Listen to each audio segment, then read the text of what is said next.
Hi everyone, welcome to Varshita education. ఎలా ఉన్నారు అందరూ? సో మీ అందరూ కూడా బాగున్నారని నేను అనుకుంటాను. ఈ మధ్య కాలంలో చాలా రోజుల నుండి మీ ముందుకు రాలేదండి. సో ఈరోజు ఒక మంచి విషయాన్ని మీ ముందు షేర్ చేసుకోవడం కోసం రావడం జరిగింది. ఏంటి ఆ విషయం అంటే, సో ఈ మధ్య కాలంలో చాలా వరకు కాల్ చేసి సబ్స్క్రైబర్స్ కావచ్చు, లేదంటే వ్యూవర్స్ కావచ్చు, కాల్ చేసి ఏమడుగుతున్నారంటే, సార్ సర్వీస్ నోలో కాల్స్ తగ్గాయా? సో కాల్స్ కొన్ని తక్కువ వస్తున్నాయండి, అసలు ఏంటి?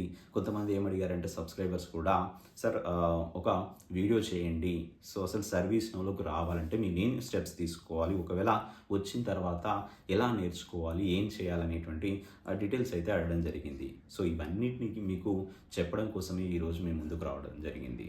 అయితే ఏంటంటే అంటే స్టెప్ బై స్టెప్ చెప్తాను, జాగ్రత్తగా వినండి. ఫస్ట్ మనకు సర్వీస్ నోలో కాల్స్ తగ్గాయనడానికి ఒక చిన్న విషయం చెప్తాను. సో సర్వీస్ నోలో కాల్స్ అనేటువంటిది తగ్గలేదు. So 100% service